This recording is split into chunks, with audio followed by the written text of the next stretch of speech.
যেহেতু টমেটোর সিজন একেবারেই চলে এসেছে, তো সে কারণেই হচ্ছে মা দেখলাম আজকে অনেক কম প্রাইসেই হচ্ছে টমেটোগুলো পেয়েছে, যার কারণে বেশি করে টমেটো নিয়ে এসেছে আর আমাকে বলল টমেটো সস বানিয়ে দিতে।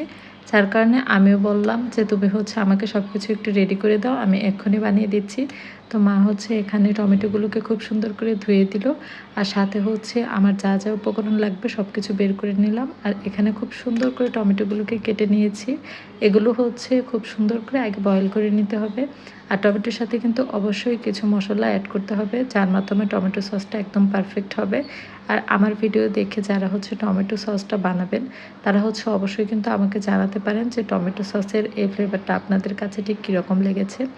তো এখানে হচ্ছে টমেটো সসের সাথে আমি দারুচিনি দিয়ে দিয়েছিলাম 2টা, আর সাথে হচ্ছে লং দিয়ে দিয়েছিলাম 3টা। এখানে হচ্ছে 1 কেজি পরিমাণে দেওয়া হয়েছে টমেটো, আর সাথে হচ্ছে 3টা শুকনা মরিচ দেওয়া হয়েছে, আর একটা পেঁয়াজ আমি জাস্ট মাঝখান দিয়ে ফালি করে 4 ফালি করে দিয়েছি, আর হচ্ছে 2 কোয়া রসুন, আর একটা আদার 4 ভাগের 1 ভাগ পরিমাণ হচ্ছে আদা দিয়ে, আর অল্প একটুখানি পানি দিয়ে দিয়েছিলাম এখানে, জাস্ট হচ্ছে যেন পুরা না লাগে, যার কারণে 1 কাপের হচ্ছে 4 ভাগের 1 ভাগ আমি এখানে পানি অ্যাড করেছি। তো আপনারা আপনাদের চোখের আন্দাজ মতো দিয়ে দিবেন।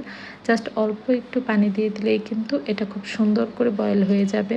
কিন্তু দেখতেই পাচ্ছেন আমি কাটা পেঁয়াজ, দেন হচ্ছে রসুন, আদা সব কিছুই এখানে অল্প অল্প করে দিয়ে দিচ্ছি। আর অনেক আর কি একটু স্কিপ হয়ে গিয়েছে, যার কারণে আন্তরিকভাবে দুঃখিত।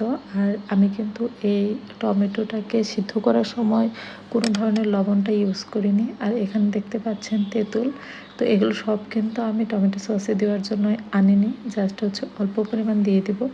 এখানে হচ্ছে আমি কর্নফ্লাওয়ারটা গুলিয়ে নিচ্ছি। 1 কেজি হচ্ছে টমেটো সস বানানোর সময় এখানে জাস্ট চা চামচের 2 চা চামচ এখানে কর্নফ্লাওয়ার পানির সাথে মিক্সড করে নিলেই হয়ে যাবে।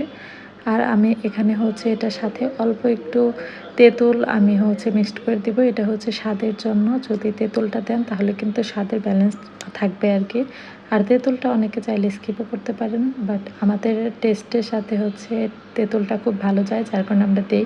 আর এমনিতেও কিন্তু আপনারা যখন বাইরে থেকে কিনে আনেন টমেটো সস, সেখানে কিন্তু তেঁতুলটা দেওয়া থাকে। তো সে কারণে আর কি পারফেক্ট টেস্টটা যদি আনতে চান অবশ্যই তেঁতুলটা অ্যাড করতে পারেন। তো আজকে ভেবেছিলাম একটা ডেইলি ভ্লগ আপলোড করব। আমি যদি সকাল থেকে আজকে সব ভ্লগগুলো আপলোড করছি, শর্ট ভ্লগগুলো আমার আপলোড করা হয়েছে, বাট লং ভিডিও এখনও রেডি করতে পারিনি। সকালে কিছু কিছু ক্লিপস নিয়ে রেখেছি, দেন হচ্ছে এই আমি ভয়েস ওভারটা দিচ্ছি দুপুরে 3টার দিকে। জানি না আমি হচ্ছে একদম ডেইলি ভ্লগ যেটা লং ভ্লগ সেটা কখন আপলোড করতে পারবো, আশা করছি আজকে রাতের মধ্যে।